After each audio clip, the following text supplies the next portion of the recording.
오늘의 사연 시작하겠습니다. 아무리 그래도 사람이 사람에게 돈으로 가치를 매겨선 안 된다고 생각해요. 사람이 돈을 버는 거지 돈이 사람을 버는 게 아니니까요. 시작부터 제가 이런 얘기를 꺼낸 건 다름 아닌 제 전시모가 그런 사람이라 제가 너무나 큰 고통을 겪었기 때문입니다. 지금부터 여러분께 당시의 일을 이야기해 드릴게요.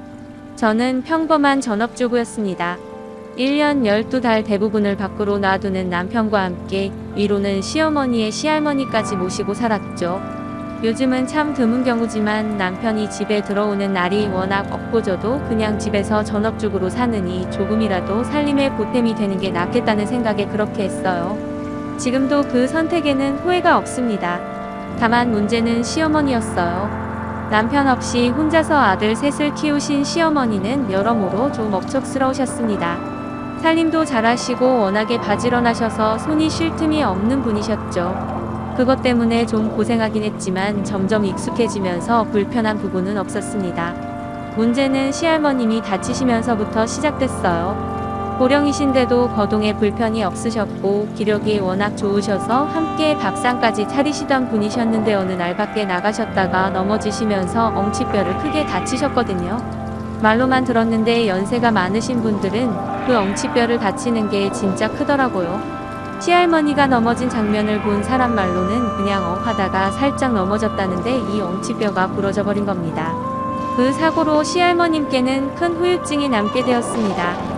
뼈가 붙는 것만도 거의 반년이 걸렸는데 그 후로도 침상에서 거의 일어나지 못하셨어요.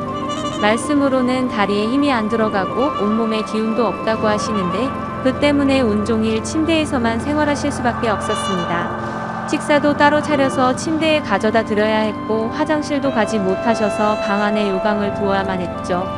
그것도 부족해서 대소변을 보실 때는 누군가 한 사람이라도 꼭 옆에 있어야만 했습니다.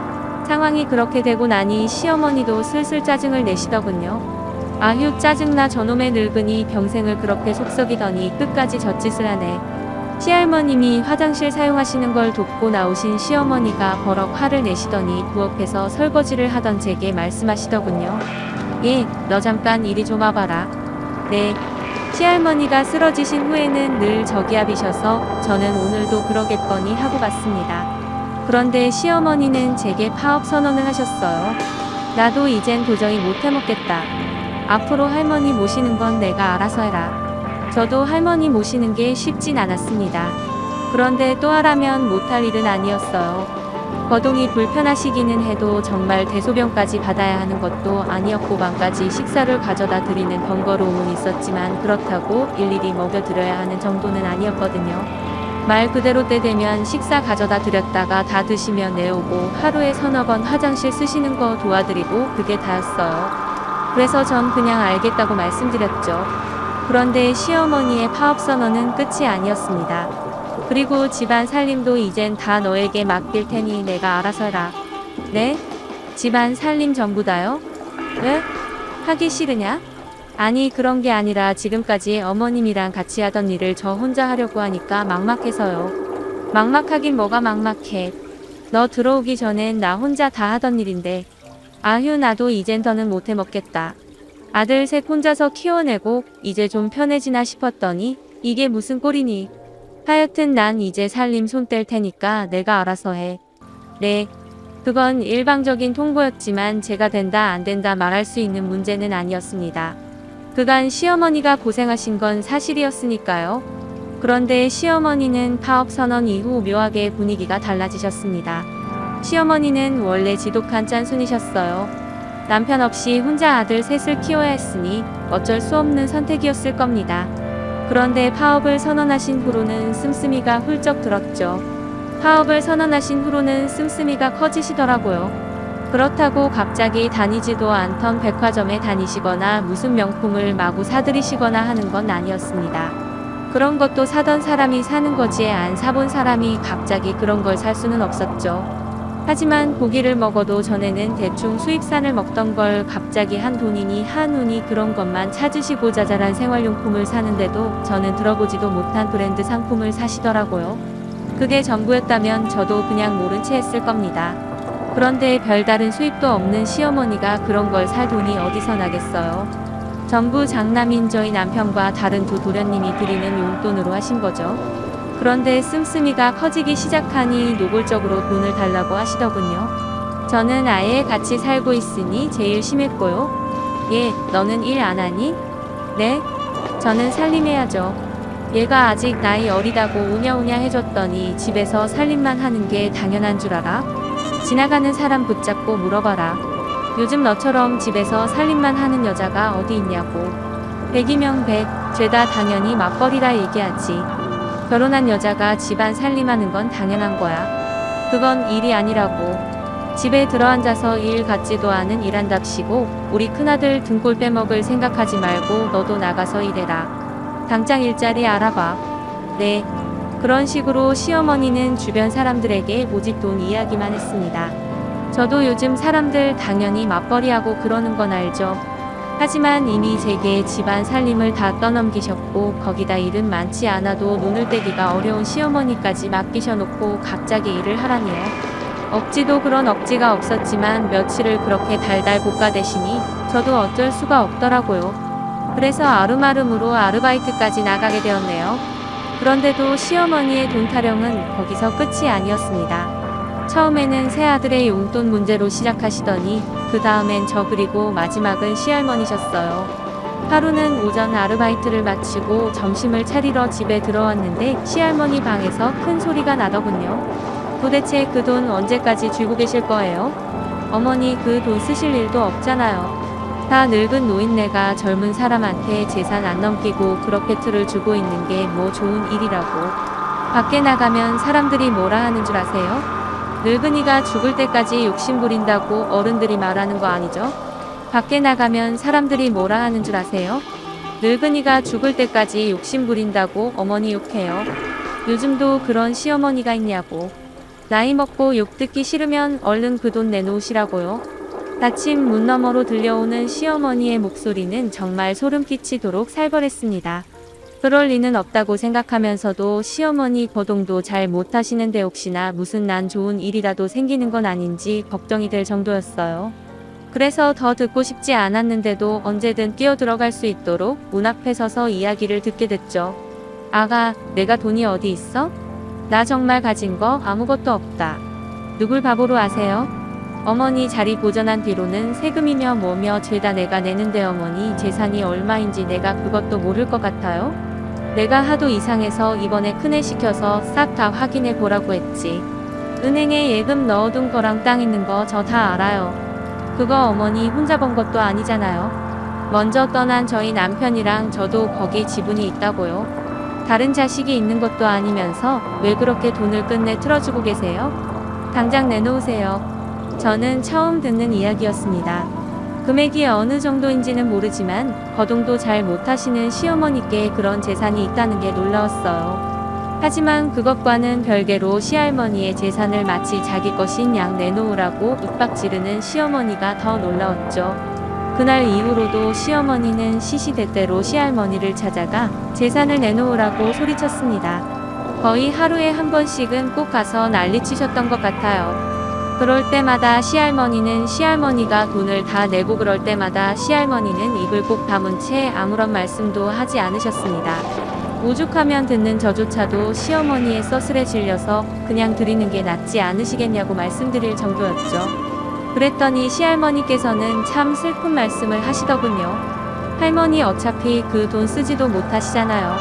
그냥 줘버리고 좀 마음 편하게 사세요.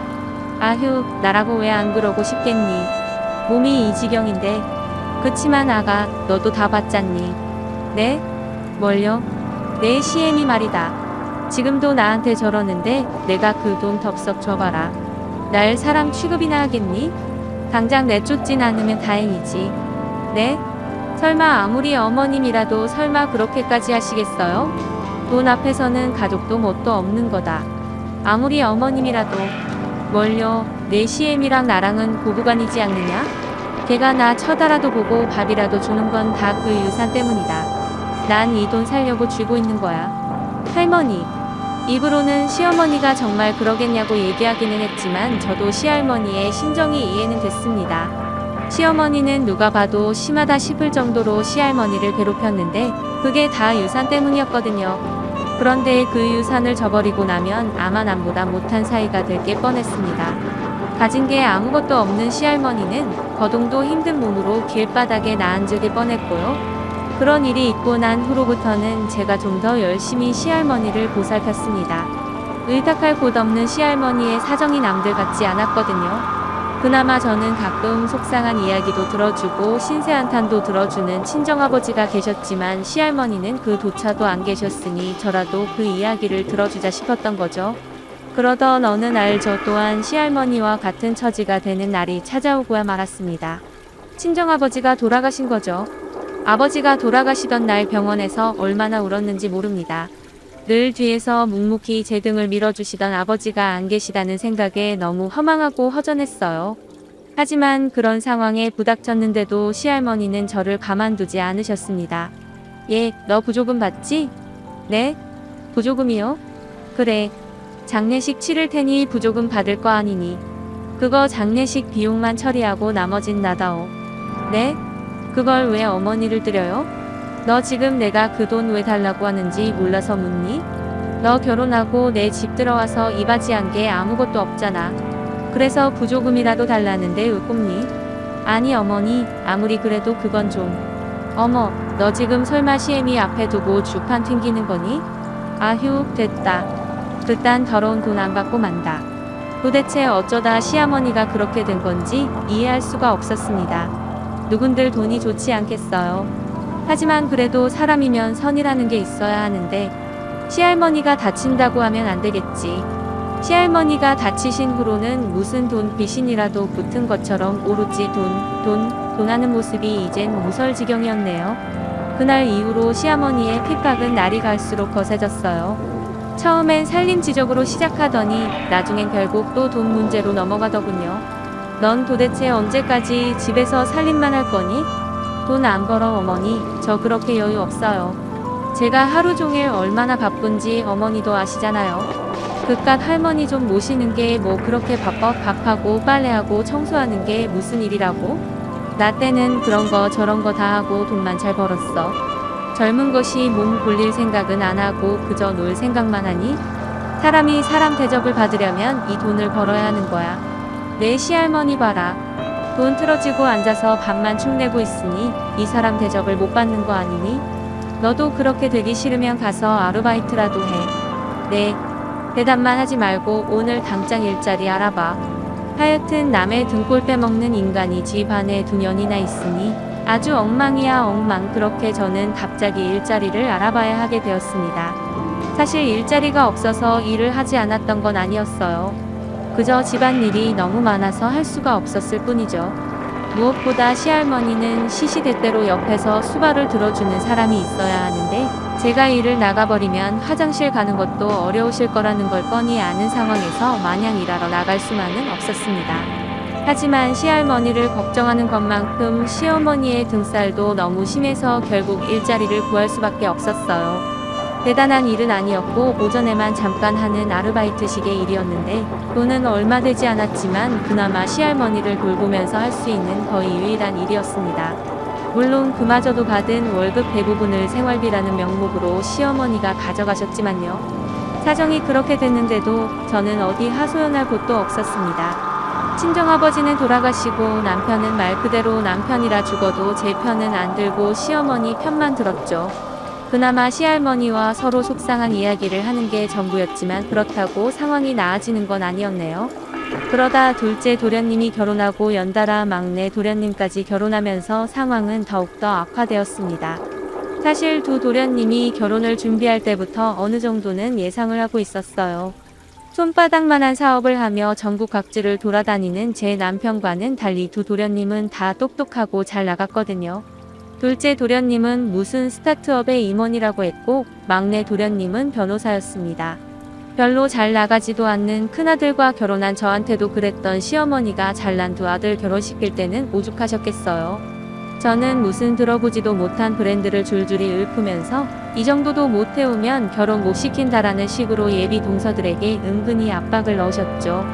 그런데 놀라운 건 그 예비 동서들이 그걸 정말 다 해왔습니다. 도대체 어디서 그만한 돈이 났는지 눈이 휘둥그레지는 명품이며 보석을 죄다 갖다 바치더라고요. 나중에 가족끼리 술상을 앞에 놓고 이야기하다 우연히 들었는데 동서 한 명당 거의 1억도 넘는 혼수를 해왔다는 것 같았어요. 참 서글펐습니다. 그때 상황이 좀 그랬거든요. 그때가 막내 도련님의 결혼식을 앞두고 모인 자리였는데 억대 혼수를 해온 두 동서들이 다 같이 술상을 앞두고 이야기하다가 저만 혼자 자리에 앉을 새도 없이 부엌을 왔다 갔다 하며 다른 식구들 시중을 들고 있었으니까요. 참 인생이 서글프고 서러웠습니다. 그런데도 저는 선뜻 남편에게 이혼하자는 말을 꺼내지 못했어요. 그것도 결국은 남편이 결혼을 했다는 걸 알게 됐어요. 저는 선뜻 남편에게 이혼하자는 말을 꺼내지 못했어요. 그것도 결국엔 돈 때문이었죠. 나이가 젊으니 무슨 일이든 할 수 있겠지만 저 혼자 돈도 벌고 살림도 꾸려갈 자신이 없었습니다. 무엇보다 그런 삶이 너무 외로워 보였어요. 그래도 지금은 말이라도 들어주는 남편이 있지만 이혼해버리면 제 곁엔 아무도 없을 거라는 사실이 좀 겁이 났습니다. 하지만 앞으로 그런 고난이 펼쳐질 걸 알았다면 그땐 바로 이혼했을 거예요. 결혼한 두 동서는 누가 시킨 것도 아닌데도 알아서 시댁 근처에 집을 구하더군요. 시어머니는 또 그걸 가지고도 다른 애들 하는 거 좀 보라며 한마디 하셨었는데 저는 그냥 한 귀로 듣고 한 귀로 흘렸습니다. 어쨌든 두 동서는 결혼한 후에도 자주 시댁에 찾아왔어요.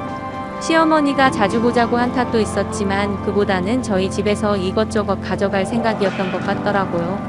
형님 이번에 담그신 김치 엄청 맛있던데 저희 좀 가져가도 되죠? 응? 얼마나 필요한데? 많이는 필요 없고 김치통으로 2개만 주세요. 2개나? 우리 김치 많이 안 담가서 그렇게 많이 없는데. 아니 누가 남의 집에서 김치를 2통씩이나 가져가나요? 작은 동선의 식구라고 해봐야 달랑 작은 도련님과 동서 둘뿐인데 김치를 천년만년 먹을 생각인지 난데없이 2통이나 달라니. 없는 것도 없는 거지만 좀 어이가 없었습니다. 그런데 시어머니는 거기서 또 작은 동서 편을 들더라고요. 동서한테 김치 주는 게 아깝니? 주고 없으면 또 담그면 되지. 뭘 궁시렁 말이 많아 화가 있다. 내가 챙겨줄 테니 가져가거라. 감사합니다 어머니. 매번 그런 식이었습니다. 동서들은 도대체 그걸 다 처먹는 건지 아니면 시댁에 퍼나르는지 모르겠지만 하여튼 반찬이며 생활용품을 엄청나게 가져갔어요. 숫자에 자기네 집에서 사는 게 있기는 한가 싶을 정도였습니다. 어머니는 그걸 또 다 줬고요. 아르바이트를 시작한 후로 제가 번 돈은 죄다 생활비로 들어가고 있었으니 사실상 제 돈으로 산 것들인데도 시어머니는 마치 자기가 선심을 쓰는 것처럼 동서가 돈을 다 썼다고 합니다. 동서들에게 펑펑 퍼졌네요. 그러다 보니 저도 점점 몸도 힘들어지고 마음은 더 힘들어졌습니다. 누구 한 사람 제 편 들어주는 사람이 없고 온통 절 뜯어먹고 시켜 먹으려고만 하니 사람이 살 수가 없더라고요. 오로지 시할머니뿐이었죠. 그러다 하루는 너무 답답한 마음에 시할머니를 휠체어에 모시고 바람을 쐬러 나가게 되었습니다. 그날은 제 기억에도 남을 정도로 날씨가 참 좋았어요. 하늘은 맑고 바람도 선선하고 미세먼지도 없었죠. 정말 오랜만에 바깥바람을 쐬신 시할머니의 얼굴에서는 웃음이 끊이지 않았습니다. 저희는 그렇게 밖에 나와 아파트 단지를 선택하다가 단지 입구의 슈퍼에서 잠시 쉴 겸 음료수를 마시고 있었죠. 그런데 그때 마침 밖에 나갔던 시할머니와 두 동서가 지나가는 모습을 보게 되었습니다. 무슨 죄를 지은 것도 아닌데 저도 시할머니도 괜히 어깨가 움츠러들어서 몸을 숨기게 되더라고요. 그런데 그때 세 사람의 이야기가 들려왔어요. 아휴, 내가 진짜 죽겠다니까. 뭔 놈의 노인네가 그 모양이 되도록 돈을 손에서 놓질 않아 떠나면 다 두고 갈 걸 왜 그렇게 고집 피우는지 모르겠다니까. 속상하시겠어요, 어머니. 그래도 막 장수하고 그러시진 않겠죠? 장수는 무슨 노인네 침상에서 골골대는 거 못 봤니? 갈 날 얼마 안 남은 게 확실한데 이상하게 자꾸 질질 끄네. 이게 다 그 눈치 없는 큰애 때문이야. 형님이요? 그래, 수발 들라고 하면 적당히 눈치껏 하면 되지. 뭘 그렇게 열심히야? 돈도 없고 할 줄 아는 것도 없어서 식무살이나 시켰더니 그걸 또 죽자 살자 하고 있으니 아휴 내가 아주 속이 터진다 터져. 그러고 보니 형님은 결혼하실 때 혼수 아무것도 안 하셨다면서요? 왜 아니겠니? 걔네 친정이 거기까지는 아니어도 정말 아무것도 없었어. 뭐 나도 큰아들 결혼할 땐 아무것도 없었다만 에이 그래도 그게 아니죠. 어떻게 빈손으로 결혼해요? 형님도 참 염치 없으시다. 그래서 내가 그렇게 구박하는 거 아니겠니? 하여튼 염치 없는 게 눈치도 없고 아주 가지가지 한다니까? 그래도 이젠 저희가 있으니까 너무 속상해하지 마세요, 어머니. 세 사람은 마치 다른 사람들 다 들으라는 듯 커다란 목소리로 하하호호 떠들면서 단지 안으로 들어갔습니다. 끝까지 저희가 있다는 건 모르더라고요. 그런데도 저희는 마치 저희가 죄인인 것처럼 조용히 슈퍼를 빠져나와 집으로 돌아왔습니다. 그날 밤 시할머니가 좀 편찮으셨어요. 열도 좀 있고 여기저기 콕콕 쑤신다고 하시는 걸로 봐선 몸살이 나신 것 같았죠. 괜히 밖에 나갔다 왔나 싶고 걱정도 되고 해서 그날은 시할머니와 함께 자게 되었습니다. 그런데 그날 밤 열이 내린 시할머니가 떠드시 말씀하시더군요. 이제 그만 이 집에서 나가거라. 네? 갑자기 그게 무슨 말씀이세요? 나가라뇨? 이혼하라고. 넌 그런 말을 듣고도 이 집에 있을 수 있겠니? 저도 그러고 싶지만 제가 당장 나가서 뭘 할 수 있겠어요. 배운 기술이 있는 것도 아니고. 지금이야 제 편은 절대 안 들어주는 남편이라도 있지만 이혼하면 그것마저도 없잖아요. 어떻게든 버티다 보면 괜찮아지겠죠. 아휴, 결국은 또 돈이 문제구나. 너나 나나 돈이 문제인 거 아니겠지. 돈이 문제야 돈이. 저도 시할머니가 무슨 말씀을 하시려는지 알고 있었지만 마땅히 대책이 없었습니다. 시집살이가 너무 심해지면 결국 이혼할 수밖에 없겠지만 아직은 그렇게까지 할 단계는 아니라고 생각했죠. 그러던 어느 명절이었습니다. 그때 명절 연휴가 대체 연휴니 뭐니 해서 좀 길었어요. 연차 한두 개만 붙였으면 연휴가 거의 열흘 가까이 되었는데 모처럼 가족여행을 갈 기회라며 두 동서들의 주도로 가족 모두 해외여행을 가게 되었습니다. 그런데 전 여권도 뭣도 없었거든요. 그래서 저는 어떻게 해야 하냐고 시할머니에게 여쭤봤더니 내가 가긴 어딜 가? 너까지 가면 할머니는 어떡하라고? 넌 집에서 할머니 잘 모시고 있어. 라고 하시더군요. 하도 황당하고 어이가 없어서 남편에게 말했지만 남편도 마찬가지였습니다. 당신까지 뭐하러 거길 가? 당신 영어 한마디 못하잖아. 당신 가봐야 할 것도 없고 괜히 다른 식구들 집만 돼. 그냥 여기에서 할머니나 모시고 있어. 라고 하더군요. 원래도 그다지 정이 깊은 사이는 아니었는데 없던 전까지 몽땅 떨어지고 말았습니다. 그래 놓고는 저와 시할머니 단둘이 남겨놓고 식구들 모두 해외여행을 떠났습니다. 정말 서러웠어요. 솔직히 제 나이에 제대로 된 일자리도 없이 전업주부를 하는 게 그렇게 떳떳한 일은 아니라고 생각합니다. 그래서 오히려 더 살림에 매진했고요. 집안은 늘 먼지 하나 없이 깨끗하게 청소했고 식구들 식성 생각하면서 매일 맛있는 반찬 만들어서 대령했고 거기다 시시때때로 시할머니도 돌봤습니다. 100만원 남짓밖에 안 됐지만 나중엔 아르바이트로 돈도 벌었고요. 그런데 그 모든 고생이 결국 왕따로 돌아오니 허망하고 아픕니다. 이 집에서 내 존재는 그저 식모구나라는 걸 그때 절감했죠. 그때쯤 되자 저도 슬슬 진지하게 이혼을 생각하게 되었습니다. 아무리 생각해도 제가 이런 취급까지 받는 건 부당하다고 생각했죠. 그래서 마지막으로 시할머니와 맛있는 거 먹고 집으로 돌아가기로 했습니다. 평소엔 입에도 되지 않던 술까지 비싼 걸로 한 병 사놓고 말이죠. 그런데 그 모습을 보신 시할머니가 말씀하시더군요.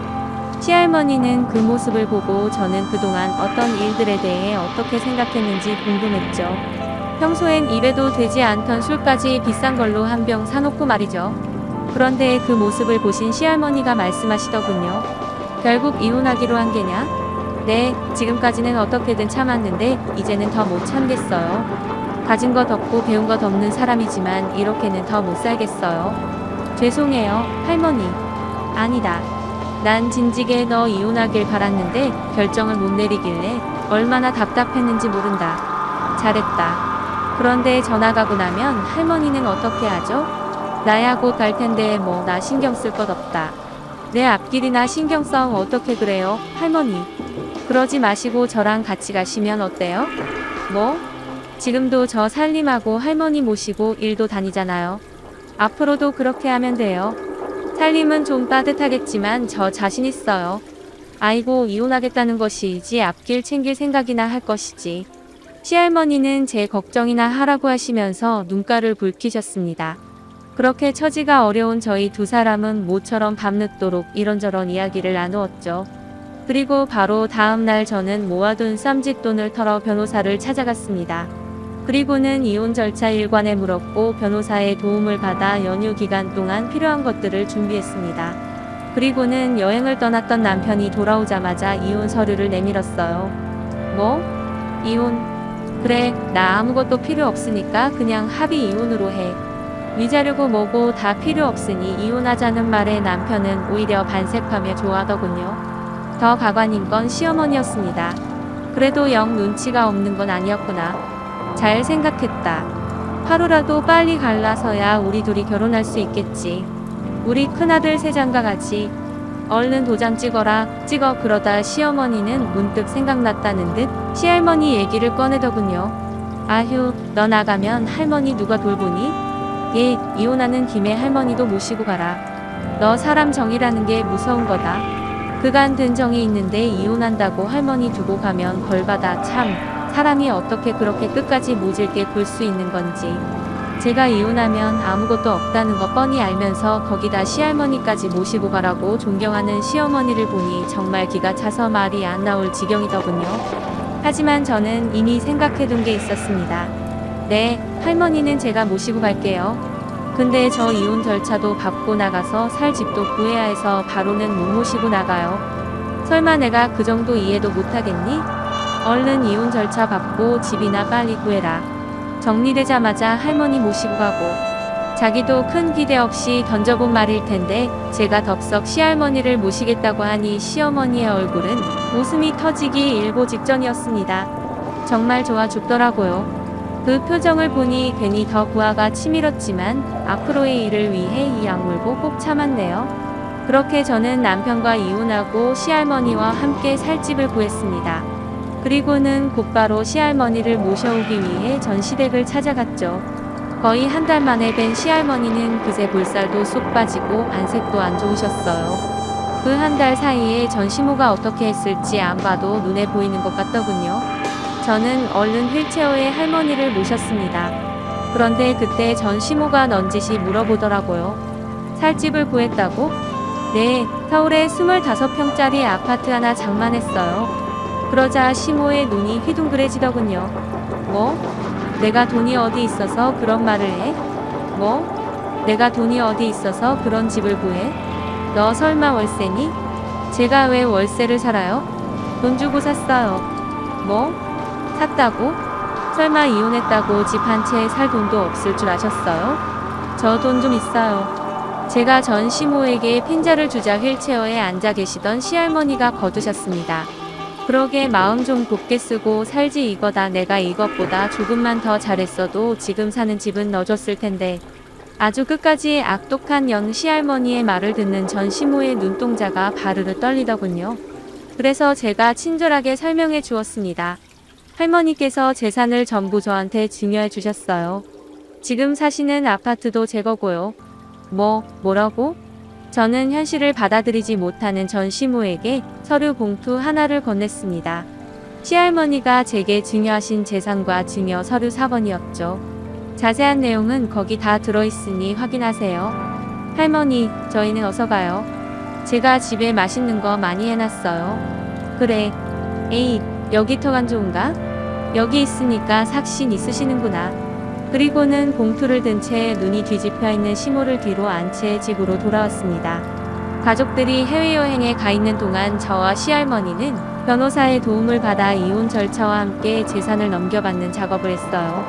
선뜻 이혼을 결정하지 못하는 제가 안타까우셨던 할머니는 제게 얼마간의 재산을 넘겨주려 하셨거든요. 하지만 이혼 절차를 밟은 과정에서 시할머니는 제게 재산을 넘겨주지 못하고 마음이 바뀐 시할머니가 모든 재산을 제게 주기로 하신 거죠. 물론 상속법이니 뭐니 해서 좀 더 복잡한 과정이 남아있긴 하지만 처음부터 변호사와 함께 준비한 덕분에 전 시모 쪽에서 소송을 걸어와도 거의 다 지킬 수 있을 것 같습니다. 시할머니에게 물려받을 재산을 전부 제게 빼앗긴 후로 전 시댁은 그야말로 난장판이 되었더라고요. 아무리 도련님들이 잘났다고 해도 억대 혼수까지 해가면서 할 결혼은 아니라고 생각했었는데 알고 보니 결혼한 지 얼마 안 됐어요.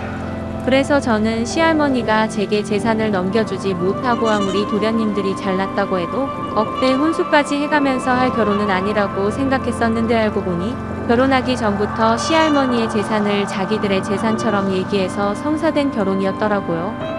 그런데 그 재산이 전부 날아갔으니 그쪽에선 사기 결혼이니 뭐니 해서 이혼도 아니고 무려 사기죄를 걸어 혼인 무효소송까지 걸었다더라고요. 덕분에 전 시댁은 줄 소송이 걸렸는데 변호사를 선임할 돈도 부족하다더군요.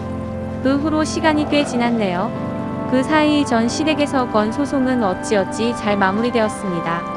약간 떼어주기는 했는데 그걸로는 서울에 전세 하나 구할 돈도 안 되는 정도였으니 그다지 크다고는 할 수 없겠네요.